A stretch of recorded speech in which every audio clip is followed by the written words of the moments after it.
Hello everyone, কী অবস্থা সবার? আমি রৌনক, তোমাদের ইংলিশ ইনস্ট্রাক্টর। এই নতুন ব্যাচের পুরো সেশন জুড়েই আমি তোমাদের ইংলিশ টপিকটা তোমাদেরকে পড়াবো। I will guide you throughout the whole batch for the next intake. আজকে আমরা যেটা দেখব মূলত সেটা হচ্ছে বিগত বছরের যে প্রশ্নগুলো আছে সেগুলোর থেকেই কিছু স্যাম্পল কোয়েশ্চেন্স নিয়ে তোমাদেরকে দেখাবো যে নর্থ সাউথ ইউনিভার্সিটি অ্যাডমিশনে কোয়েশ্চেন প্যাটার্নটা আসলে কীরকম হয়ে থাকে সেটা বোঝার জন্য আমরা কয়েকটা স্যাম্পল কোয়েশ্চেন দেখবো এখন। সো দেরি না করে চলো দেখা যাক।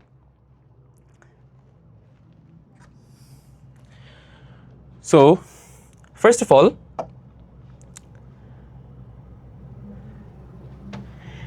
আমরা যদি এখানে দেখি, শুরুর পার্টে আমরা গ্রামার নিয়ে আগে ডিসকাস করব, একদম শেষ অংশ পর্যন্ত তোমরা থাকবে যেন তোমাদের যে এসের যত ডাউট আছে সেগুলো যেন ক্লিয়ার হয়।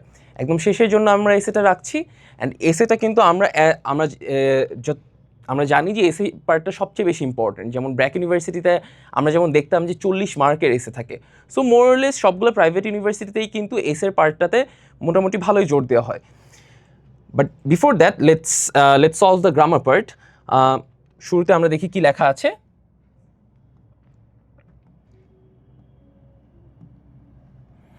এখানে দেখো, read the questions carefully and answer them. All right. So এটা একটা এমসিকিউ যেখানে বলা আছে please be quiet, please be quiet, I, তারপর একটা ব্ল্যাঙ্ক স্পেস, টু কনসেন্ট্রেট। এখন আমরা একটা জিনিস মনে রাখবো, আমি আমার স্টুডেন্টদেরকে সবসময় একটা কথা বলি, সেটা হচ্ছে যখন এরকম এমসিকিউ রিলেটেড কিছু কোয়েশ্চেন্স আসবে তখন তোমরা rather than finding out the correct answer, তোমরা যেই জিনিসটাতে ফোকাস করবে, তোমরা হচ্ছে আগে দেখবা রং অ্যান্সার কোনগুলা। যখন তোমরা দেখবা যে রং অ্যান্সার কোনগুলা, সেটা হচ্ছে তোমার অপশনসগুলো তখন কি হবে, ন্যারো ডাউন হয়ে যাবে। ঠিক আছে? So when you are done narrowing down the answers, wrong answers, I mean ধরো তোমরা হচ্ছে কিছু অবভিয়াস কিছু রং অ্যান্সার্স থাকবে, হ্যাঁ, যেগুলো তুমি দেখেই বুঝবা যে এখানে কোনোভাবে হচ্ছে অ্যাপ্লিকেশন ওইগুলোর নাই। তখন তুমি ইজিলি কিন্তু ন্যারো ডাউন করে দেখবা যে হয়তো 4টা থেকে 2টা অপশনের মধ্যে চলে আসবে। তখন তোমার জাস্ট 2টা অপশন থেকে যে কোনো একটা অপশন সিলেক্ট করলেই হয়ে যাচ্ছে। আমরা একটু দেখব। Please be quiet, I, blank space, to concentrate. ধরো এখানে আমি ট্রাই বসালাম, আই ট্রাই টু কনসেন্ট্রেট, এটা লিখলাম আমরা। So please be quiet, I try to concentrate, sorry for the stuttering. So I try to concentrate. এখানে ট্রাই এটা একটা ভার্বের V1 অথবা যেটাকে আমরা বলি simple form of the verb. এখন সমস্যাটা কোন জায়গায়, ভার্বের এই V1টা আমরা তখনই বসাই যখন নাকি এটা একটা হ্যাবিট অথবা ইউনিভার্সাল ট্রুথ, এইসব ক্ষেত্রে। ঠিক আছে? সো লেটস সে একটা এক্সাম্পল দেই। ধরো the sun rises in the east, অর্থাৎ কি প্রতিদিনই কিন্তু সূর্য একটা নির্দিষ্ট জায়গা থেকেই কিন্তু ইট রাইজেস, তাই না? একটা নির্দিষ্ট জায়গা থেকেই উদয় হয়, আবার একটা নির্দিষ্ট দিকেই কিন্তু তোমার এটা অস্ত যায়। তাহলে এটা কি একটা ইউনিভার্সাল ট্রুথ? এটা কখনো চেঞ্জ হবে? এটা কখনো চেঞ্জ হবে না, তাহলে তো কিয়ামত চলে আসবে। সো এখন হচ্ছে আমরা যেটা ফোকাস করব, তার মানে কিন্তু এই ট্রাইটা কিন্তু আমরা প্রথমে কিন্তু কেটে দিতে পারি, বিকজ এখানে there is no way that we can write down try here, তাই না? এই অপশনটা আমরা সিলেক্ট করতে পারবো না, দেয়ার ইজ নো ওয়ে। তারপর নেক্সটটা আমরা দেখি, will be trying. So please be quiet, I will be trying to concentrate. এখন এখানে যে সমস্যাটা, আই উইল বি ট্রাইং এত বড় একটা ফ্রেজ, এখানে যদি দেখো তোমার please be quiet, I dash to concentrate, এটা একটা প্রেজেন্ট সময়ে বুঝাতে যাচ্ছে, তাই না? এই সিনারিওটা একটা প্রেজেন্ট টাইমে ঘটতেছে। তাহলে এখানে যদি বলো যে please be quiet, I will be trying to concentrate, জিনিসটা কিন্তু এখানে কিন্তু টেন্সে একটা ঝামেলা হচ্ছে। দুইটার টেন্স কিন্তু সামঞ্জস্যপূর্ণ না, তার মানে দুইটার টেন্স কিন্তু একটা একটাকে কমপ্লিমেন্ট করছে না। কারণ এখানে যখনই তুমি আই উইল বি ট্রাইং বলছো, তার মানে এটা কোনো একটা অনির্দিষ্ট ভবিষ্যৎকালের কথা বলা হচ্ছে, তাই না? একটা ফিউচার টাইমের কথা বলা হচ্ছে। সো এখানে এটাও আমরা বাদ দিব। At least there is a better option, I believe. এখানে আমরা যখন নাকি দেখবো তখনই পাবো। তারপর আমরা ট্রাইডটা দেখি। Please be quiet, I tried to concentrate. এটা একটা মানে মিনিংফুল একটা সেন্টেন্স কিন্তু গঠন হয় না ট্রাইড যদি আমরা ব্যবহার করি। কেন? কারণ এখানে বলা হচ্ছে যে কোয়াইট থাকতে। কেন কোয়াইট থাকতে? যেন আমি কনসেন্ট্রেট করতে পারি, এরকম একটা মিনিং আমাদেরকে দাঁড়া করাতে হবে। তাহলে যদি আমি বলি যে আই ট্রাই টু কনসেন্ট্রেট, তাহলে কিন্তু সেম অ্যাগেন দুইটার টেন্স কিন্তু ডিফারেন্ট হয়ে যাচ্ছে। এখন দেখো লাস্ট যে রিমেইনিং সেটা হচ্ছে আই অ্যাম ট্রাইং, তাই না? Please be quiet, I am trying to concentrate. তার মানে কি আমি পড়ার চেষ্টা করছি বা আমি কনসেন্ট্রেট করার চেষ্টা করছি, এ কারণে প্লিজ চুপ থাকো। এইটাই হচ্ছে, দেখো দুইটা টেন্স কিন্তু দুইটাকে কমপ্লিমেন্ট করছে বা দুইটার টেন্স কিন্তু মোরলেস সিমিলার, সেম সময়ে হচ্ছে দুইটা মানে সেম সময়ে হচ্ছে দুইটা টাস্ক ডান হচ্ছে, চুপ থাকাটা অথবা হচ্ছে কনসেন্ট্রেট করাটা। আচ্ছা, so I think I have like enough breakdown করে আমি তোমাদেরকে বুঝাইছি। সো এটাতে আর কোনো সমস্যা থাকার কথা না। সো এই যে এরকম যে একটা কোয়েশ্চেন দেখলাম, this is just one of the many more questions. So এরকমই কিন্তু যেমন এটাতে আমরা কি রিলেটেড দেখলাম, এটা কিন্তু মূলত ছিল হচ্ছে টেন্স আর ভার্ব ফর্ম, তাই না? এই যে এক একটা কোয়েশ্চেন থেকে তুমি কিন্তু বুঝতে পারবা। আমাকে অনেক সময় আমার যে নতুন ব্যাচের যে স্টুডেন্টসগুলোকে আমরা পড়াই, আমি যে পড়াই তখন ওরা বলে যে ভাইয়া আমরা হচ্ছে কোন পার্টিকুলার টপিকগুলোতে আমরা এমফেসিস দিব। সো ওরা এটা নিয়ে কনফিউজ থাকে। সো এই যে কোয়েশ্চেন প্যাটার্নসগুলো তোমাদেরকে প্র্যাকটিস করাইতেছি, এই কোয়েশ্চেন প্যাটার্নসগুলো কিন্তু বোঝাটা খুবই নেসেসারি। কেন? সো দ্যাট তোমরা বুঝতে পারো যে কী ধরনের টপিক কীভাবে হচ্ছে পরীক্ষার হলে এক্সামিনাররা অ্যাপ্লাই করে থাকে, তাই না? আমরা পরের কোয়েশ্চেনটাতে যাই। পরের কোয়েশ্চেনটা হচ্ছে, আচ্ছা প্রিভিয়াস কোয়েশ্চেনটা হচ্ছে খুবই ইজি ছিল, কোয়েশ্চেন কিন্তু একটু টাফ হয়ে থাকে। সো আমরা এটা একটু দেখি, এটা কি টাফ নাকি hard. Hello Selim, I haven't seen you for, alright. So এইখানে যেটা হবে, এইখানে কোনো টেন্সের কাজ না, আমরা দেখেই বুঝতে পারতেছি, বিকজ এগুলা সব এক শব্দের, তাই না? তার মানে এটা বেসিকলি হচ্ছে তোমাদের এই চারটা শব্দ থেকে যেটা সবচেয়ে বেশি সুইটেবল ওয়ার্ড সেটাই তোমাদেরকে এখানে সিলেক্ট করতে হবে। এখন দেখো, I haven't seen you for many ages, few ages, age or ages. তোমাদেরকে এখন যেটা বুঝতে হবে, কিছু ন্যাচারাল কম্বিনেশন থাকে ইংলিশে। ধরো যে আমরা তো ইংলিশ ল্যাঙ্গুয়েজটা আমরা এখন কেমন হয়ে গেছে, আমরা হচ্ছে যে পড়াশোনার জন্য শিখি, বাট যারা নাকি নেটিভ স্পিকার ওরা কিন্তু একটা নির্দিষ্ট মানে এটা হয়ে গেছে, হ্যাঁ ধারাবাহিকভাবে এটা হয়ে গেছে যে ওরা এভাবেই কথা বলে। সো ইংলিশেও কিন্তু কিছু ফ্রেজেস আছে বা কিছু ইডিওমেটিক এক্সপ্রেশনস আছে যেগুলো হচ্ছে ওইভাবেই অ্যাপ্লাই করতে হয়। তুমি অন্যভাবে ওইখানে অ্যাপ্লাই করলে সেটা একটা রং অ্যাপ্লিকেশন হবে। ফর এক্সাম্পল, তুমি যদি এখানে বলো সবগুলোই কিন্তু এইজেস, তাহলে কেন ভাই আমি few ages, many ages? First of all, many ages, few ages, এই যে ফিউ মেনি, এটা দেখেই তোমরা কিন্তু এই পুরো জিনিসটাকে বাদ দিয়ে দিতে পারতেছো, কারণ I haven't seen you for few ages এই জিনিসটা যাচ্ছে না, এটা খুবই মানে ইনডেফিনিট একটা জিনিস বুঝাচ্ছে, তাই না? তারপর এটা কিছুটা redundant, because I haven't seen you for, আগে আমি বলি এটার অ্যান্সারটা আমি আগে বলে দিব, কারণ তাহলে এক্সপ্লেনেশনটা বুঝতে ইজি হবে। এটা হবে হচ্ছে এইজেস। কেন এইজেস হবে? Because already I haven't seen you for ages বলতে কিন্তু বোঝাচ্ছে যে আমি তোমাকে মানে for a long time, ages বলতে বেসিক্যালি বোঝায় হচ্ছে for a long time or for a long period. তাহলে এটাতে কিন্তু অলরেডি বুঝাচ্ছে, তাই না, for a long time. So few ages অথবা মেনি এইজেস এরকম কোনো ধরনের মানে সামনে হচ্ছে তোমার কোনো নিউমেরিক্যাল এক্সপ্রেশন বা এটাকে কি বলে, এটাকে হচ্ছে হ্যাঁ নিউমেরিক্যাল বলতে পারো, এটা মানে ফিউ অথবা মেনি দিয়ে তো হচ্ছে অ্যামাউন্টই বোঝানো হয়। সো এটা হচ্ছে অপ্রয়োজন এখানে। প্লাস এখানে কিন্তু এজ দেওয়া কেন হবে না? বিকজ এরকম কোনো ধরনের কিন্তু ফ্রেজ আমরা দেখতে পাই না সাধারণত। সো এটা কিন্তু একটা রং ফ্রেজ। যদি আমরা লিখতাম এখানে যে I haven't seen you for many ages অথবা I haven't seen you for few ages, same জিনিস, দুইটাই রং হতো। এই দুইটার মধ্যে যদি কম্পেয়ার করো, I haven't seen you for age, এটাও হবে না। এটা একটা লজিক্যাল ডিডাকশন হতে পারে এরকম যে এইজেস এটা একটা প্লুরালভাবেও দেখতে পারো জিনিসটাকে, জাস্ট বুঝার সুবিধার্থে বলছে আর কি, যে পরে এস আছে। বাট মেইন কথা হচ্ছে যে এই ফ্রেজটা এভাবেই বসাতে হয়, ঠিক আছে? এটা হচ্ছে ফ্রেজ, তারপর হচ্ছে ইডিওমেটিক যে এক্সপ্রেশনসগুলো আছে সেটা প্র্যাকটিস করতে হবে। তারপর দেখি, যেমন ধরো আগের আরেকটা বলি, I haven't seen you for ages হইতে পারে। ধরো তোমাকে আমি একটা এক্সাম্পল দিই, বলতে পারো যে ভাইয়া প্রত্যেকটা জিনিসের পিছনেই তো লজিক থাকে, তাহলে কেন আপনি বলতেছেন যে মানে এইজের জায়গায় এইজেসই বসাইতে হবে, বিকজ এটা মানে নিয়ম তাই। এখন দেখো, ধরো আ স্লাইস অফ ব্রেড,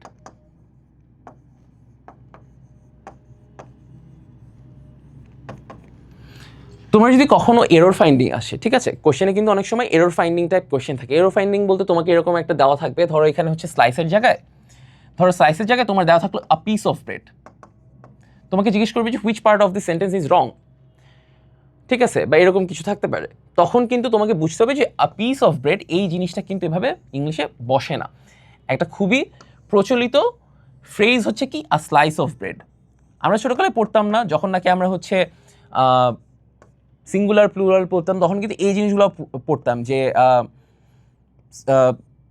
যেমন হচ্ছে যে আ স্লাইস অফ ব্রেড বা স্লাইসেস অফ ব্রেড, ঠিক আছে। শুধু ব্রেড কিন্তু আমরা বলি না। যদি বলি যে আই লাভ ইটিং ব্রেড, তাহলে ঠিক আছে। কিন্তু তুমি ধরো বলতে চাচ্ছ যে please give me a piece of bread বা please give me a bread, তখন কিন্তু তুমি please give me a bread বলবা না, তখন তুমি বলবা please give me a slice of bread, ঠিক আছে। এরকম কিছু কিছু এক্সপ্রেশন কিন্তু এভাবেই ব্যবহার হয়ে আসছে। তারপর আমরা একটা জিনিস দেখি, নেক্সট কোয়েশ্চেন। এখানে যদি আমরা দেখি I blank space this week I am on holiday. আচ্ছা ঠিক আছে, এইটা কিছুটা ট্রিকি, কারণ এখানে একটা জিনিস আগে বলি, এই দিকটাতে নোটিস করো, এটা কোন টেন্সে আছে, এটা কিন্তু কাইন্ড অফ প্রেজেন্ট টেন্সেই আছে, তাই না।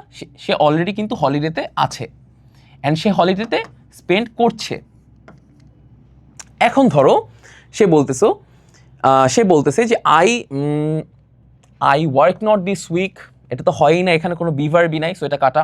I will not do work, এখানে I will not do work এই জিনিসটা কিছুটা রিডান্ডেন্ট, হ্যাঁ, আই উইল নট ওয়ার্ক বলতে পারতো। সো এই যে এরকম একটা যে আননেসেসারি একটা শব্দ নিয়ে আসছে, বিভার্ব নিয়ে আসছে, হ্যাঁ, এটা যদি গ্রামাটিক্যালি কারেক্ট হয়েও থাকে, বাট এই জিনিসটা কিন্তু অ্যাকচুয়ালি মানে অ্যাপ্লিকেবল না আর কি, ঠিক আছে। সো এখানে এই জিনিসটা কিন্তু একটু কিছুটা রিডান্ডেন্ট, সো এই জিনিসটাও কিন্তু বাদ যাবে। তোমরা এটা দেখলে কিন্তু এটা বাদ দিতে পারবা খুব ইজিলি।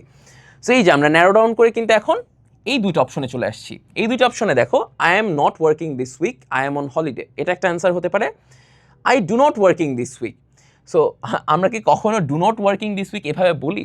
এভাবে বললে তো হচ্ছে মানে লাফিং স্টক হয়ে যাবো আমরা, তাই না। যে মানে আমরা হচ্ছে গ্রামার পড়তে আসছি, ঠিক আছে, বাট আমাদের বেসিক এত দুর্বল যে I do not working this week আমরা এভাবে তো কখনো বলিই না, তাই না।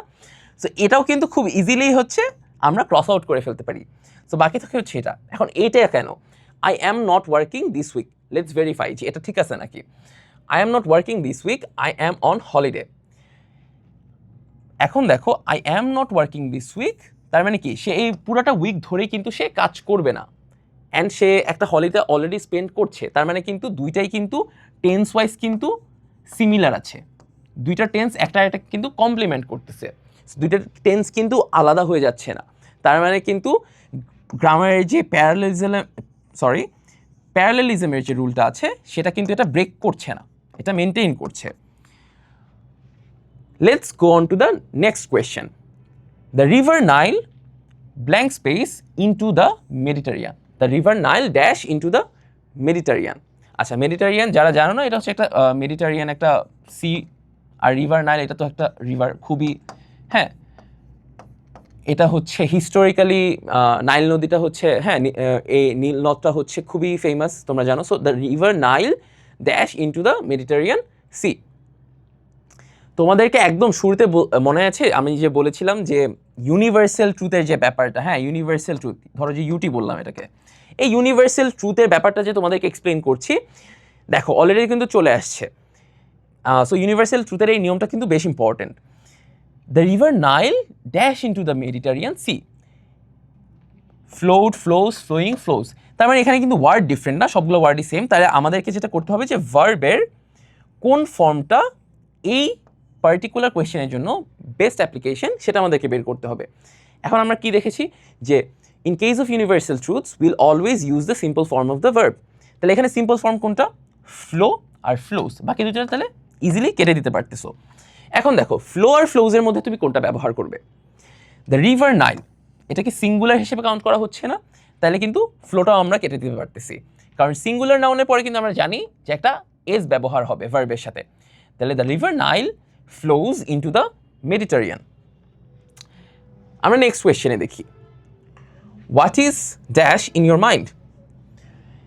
এইটা খুবই কমন, এটাও একটা খুবই কমন একটা phrasal verb not really phrasal verb, এটা একটা ইডিওমেটিক এক্সপ্রেশনও বলতে পারো। যে দেখবা যে হচ্ছে আমরা বলি না, দোস্ত what's going on in your life, হ্যাঁ what's going on in your life বলি না।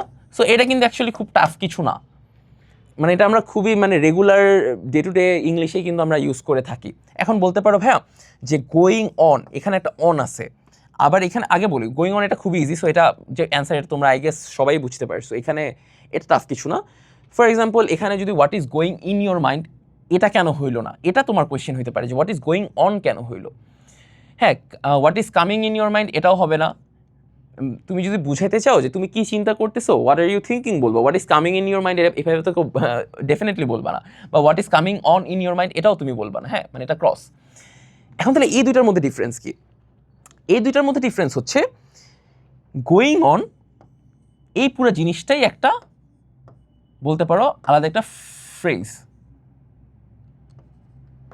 ঠিক আছে? এই পুরো জিনিসটা কিন্তু আলাদা একটা ফ্রেজ বলতে পারো। সো এই ফ্রেজ কিন্তু এভাবে বসে গোয়িং অন, অথবা বলতে পারো এটাকে হচ্ছে এটা কিন্তু কাইন্ড অফ একটা অ্যাপ্রোপ্রিয়েট প্রিপোজিশনের মতো। তোমরা যখন গ্রামার বই খুলবা দেখবে যে প্রিপোজিশনের যে চ্যাপ্টারটা আছে সেই চ্যাপ্টারে হচ্ছে প্রিপোজিশনটা অনেকভাবে এক্সপ্লেইন করা থাকে। হ্যাঁ, প্রিপোজিশন অনেকগুলো বইয়ে হচ্ছে তোমার প্রিপোজিশনের কিছু ভিজুয়াল এক্সপ্রেশনও থাকে। হ্যাঁ, বিলো বলতে একটা ভার্চুয়াল স্পেসে দেখায় যে উপর অ্যাবাভ, হ্যাঁ কতটুকু হলে অ্যাবাভ বলে, তারপর হচ্ছে অনেক কিছু আছে। বাট ওই প্রিপোজিশনের নিয়মের বাইরে দেখবা যে অনেক অলমোস্ট 200, হ্যাঁ 300 অলরেডি এক্সিস্টিং অ্যাপ্রোপ্রিয়েট প্রিপোজিশন থাকে। মানে ওই ভার্বগুলোর সাথে এই প্রিপোজিশনগুলাই সবসময় বসবে, এবং এক একটা প্রিপোজিশনে যখন নাকি ভার্বের সাথে বসবে পুরো মিনিংটা কিন্তু কমপ্লিটলি চেঞ্জ হয়ে যাচ্ছে। একটা এক্সাম্পল যদি দেই, যেমন হচ্ছে যে আচ্ছা সামনে যখন আমরা দেখবো তখন আমরা হচ্ছে এক্সাম্পল যখন আসবে আমি ডেফিনেটলি এক্সপ্লেইন করবো। এখন এখানে জিনিসটা দেখো, গোয়িং অনের সাথে হচ্ছে এটা একটা বলতে পারো এই প্রিপোজিশনটা হচ্ছে এটা ছাড়া বসবে না। সো ইভেন ইফ এখানে একটা ইন আছে, তোমাদের এটা চিন্তা করার দরকার নেই যে এখানে অন ইউজ করলে দুইটা প্রিপোজিশন তো একসাথে চলে আসতেছে। It's not necessary, because going on itself পুরোটা মিলে একটা এক্সপ্রেশন, ঠিক আছে? So what is going on in your mind এটাই হবে। একটা জিনিস কি, আমরা হচ্ছে এইচএসসি বলো বা এসএসসিতে বলো তখন যে গ্রামারগুলো শিখতাম, এক্সকিউজ মি, আচ্ছা সো আমরা যখন নাকি গ্রামারগুলো শিখতাম তখন হচ্ছে মেইনলি গ্রামাটিক্যাল রুলসের ওপর কিন্তু বেশি ডিপেন্ডেন্ট থাকতাম আমরা হচ্ছে আমরা সেন্টেন্স মানে কি বলে এটাকে, সেন্টেন্স ট্রান্সফরমেশন শিখেছি। হ্যাঁ, যেমন হচ্ছে সুপারলেটিভ থেকে কম্পারেটিভ, তারপর হচ্ছে কম্পারেটিভ থেকে সুপারলেটিভ, এসব জিনিস শিখেছি। ভয়েস শিখেছি, ন্যারেশন শিখেছি। সো এই জিনিসগুলোকে আমাদের এক্সামে আসবে, হ্যাঁ অবভিয়াসলি আসবে, বাট অ্যাপ্লিকেশনগুলো হচ্ছে একটু ডিফারেন্ট থাকে। এক্সামিনাররা হচ্ছে ডিরেক্টলি একদম ধরো যে রুল ধরে ধরে কোশ্চেন করে না। ইউজুয়ালি ওরা যেটা কোশ্চেন করে যে তুমি রেগুলার মানে গো টু গো যে ইংলিশটা আছে বা ডে টু ডে লাইফে যে আমরা ইংলিশটা ব্যবহার করি সেটাতে তুমি কতটা দক্ষ। সো এই এক্সপ্রেশনসগুলো যদি আগের এক্সপ্রেশনসগুলো আমরা দেখি, what is going on in your mind, তারপর হচ্ছে যে এই যে ইউনিভার্সাল ট্রুথ, এটা কমন। তারপর হচ্ছে এই যে I am not working this week, I am on holiday, more less এগুলো কিন্তু দেখবা যে গ্রামার রুলের সাথে মানে রেজোনেট করলেও, হ্যাঁ রেজোনেট মানে হচ্ছে ধরো রেজোনেট ইজ বেসিকলি ধরো দুইটা হচ্ছে একটা একটাকে হচ্ছে কমপ্লিমেন্ট করে, আমি যেটা এতক্ষণ বলতেছিলাম যে দুইটা হচ্ছে সিমিলার বা একটা একটার সাথে যায়। হ্যাঁ, ব্যাপারটা এরকম অনেকটা এরকম মিনিং ক্যারি করে। সো দেখবা যে it's more or less grammar রুলটা অ্যাপ্লাই হইলেও একটু কিছু মানে ট্রিকি পার্ট ঢুকায় দেয়, যেটা বুঝতে কিছুটা ডিফিকাল্ট হয়ে যায় অনেকের জন্য। সো তারপর আমরা দেখি, এটা আমরা দেখলাম হ্যাঁ what is going on in your mind. এখন আমরা দেখবো হচ্ছে সালমা ড্যাশ ওয়াইল ড্রাইভিং। আচ্ছা নাম্বার 6, সালমা ড্যাশ ওয়াইল ড্রাইভিং। এখন আমরা এটা একটু দেখি কি কি অপশনস আছে, আমরা আগে একটু দেখি। Salma had short of petrol while driving, Salma ran out of petrol while driving, Salma run short of petrol while driving, তারপর হচ্ছে Salma running out of petrol while driving. এই চারটা আছে। এখন দেখা যাক আমরা কোনগুলো রুল আউট করতে পারি। আগে রুল আউট করি আমরা। So Salma running out of petrol while driving, এখানে একটা আইএনজি আছে, এখানে আইএনজি ব্যবহার করো, কোনো পিছনে কোনো লজিক্যাল কিন্তু এক্সপ্লেনেশন নাই, এটা একটা ভুল গ্রামাটিক্যাল এক্সপ্লেনেশন। সো এটা আমরা কেটে দিতে পারি। Salma running out of petrol while driving, এটা কিন্তু টেন্সই ঠিক নেই, তাই না? মানে হচ্ছে ড্রাইভ করার সময় তেল শেষ হয়ে যাচ্ছে, এরকম একটা এক্সপ্রেশন বোঝায়। এটাও যদি এরকম থাকতো যে Salma is running out of petrol while driving, তাও কিছুটা মেক সেন্স করতো। Let's see if there is a better option. Salma run short of petrol, run short of petrol, এখানে ফার্স্ট অফ অল V1 আছে, সো এটা দেখে কেটে দিবা।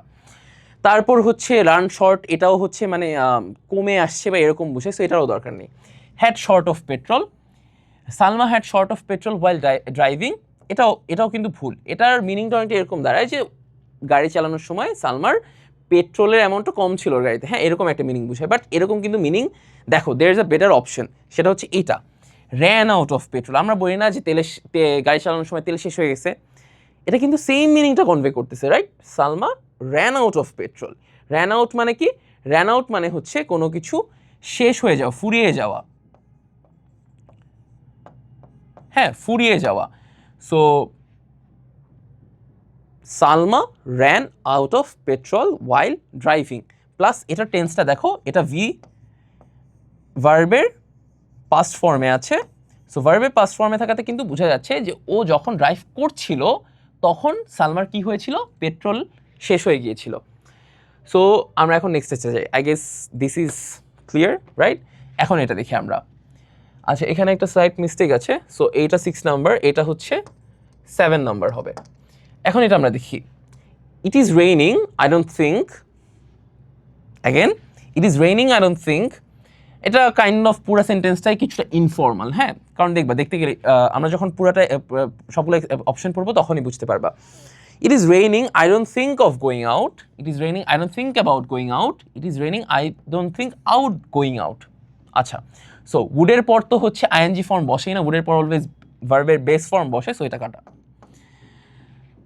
তারপর হচ্ছে কি আছে, about going out, I don't think about going out, এই জিনিসটাও হয় না, রং অ্যাপ্লিকেশন অফ প্রেপোজিশন।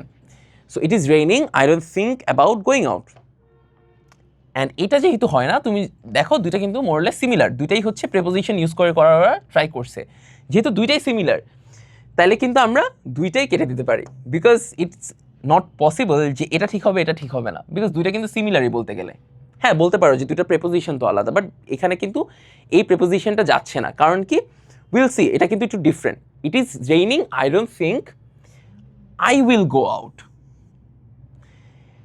আমি বাইরে যাওয়ার ব্যাপারে ভাবছি, হ্যাঁ, I don't think of going out অথবা অ্যাবাউট গোয়িং আউট বললে এই ব্যাপারটা হচ্ছে এরকম একটা মিনিং দাঁড়ায় যে আমি বাইরে যাওয়ার ব্যাপারে ভাবছি না, I don't think about going out, বা I don't think about going out আমি ভাবি না, হ্যাঁ ভাবছি না, ভাবি না, এরকম একটা মিনিং দাঁড়ায়। সো বৃষ্টি হচ্ছে আমি বাইরে যাওয়ার ব্যাপারে ভাবি না, এটা তো মানে একটা মানে খুবই রং একটা মিনিং ক্যারি করে, তাই না? এই কারণে কিন্তু এটা আরেকটা কারণ যে আমরা হচ্ছে অফ গোয়িং আউট এবং অ্যাবাউট গোয়িং আউটটাকে বাদ দিয়ে দিতে পারবো। সো বাকি থাকে শুধু আই উইল গো আউট। এখন আই উইল গো আউট, এটার পিছনে ভেরিফিকেশনটা কি বা এটার পিছনে এক্সপ্লেনেশনটা কি? ইট ইজ রেইনিং, বৃষ্টি পড়ছে, I don't think I will go out, মানে আমি বের হব না, আমি কিন্তু এখনো বের হইনি। ইফ আমি বের হই বা আমি বের না হই, সেটা আমি কি বলবো, ফিউচারের একটা টাস্ক বা ফিউচারে হ্যাপেনিং একটা ইনসিডেন্ট, তাহলে আমরা কি বলবো, আই উইল ইউজ করবো এখানে, তাই না?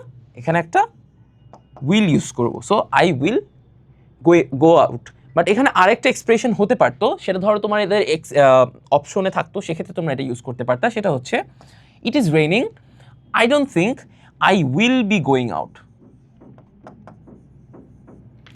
তখন হচ্ছে বেসিক্যালি একটা আইএনজি চলে আসতো, এখানে যখন নাকি বি থাকতো, এটাও একটা রাইট এক্সপ্রেশন। বাট বাকি যে তিনটে এক্সপ্রেশন আছে সেটা কিন্তু কোনোভাবে এখানে অ্যাপ্লিকেবল না। That's it, thank you for joining our class. ক্লাসটা খুব বেশি বড় না, তোমরা একটু দেখো, একদম শুরুতে যদি তোমরা এই ক্লাসটা দেখে তারপর যদি if you guys get down in the journey of admission, জিনিসটা কিন্তু খুবই সহজ হবে। লাইভ ক্লাসেসগুলোতে যদি ঠিকমতো অ্যাটেন্ড করো, আই বিলিভ যে তোমাদের কারোই অ্যাডমিশন জার্নিটা খুব বেশি টাফ হবে না, অনেক স্মুথ হয়ে যাবে। So thank you for staying with me, will see in the next class, will meet in the next class. তখন সামনাসামনি কথা হবে, আর ক্যামেরার সামনে না, ঠিক আছে? কোনো রেকর্ড ক্লাসেস না, সামনাসামনি কথা হবে। Stay connected with me, bye bye.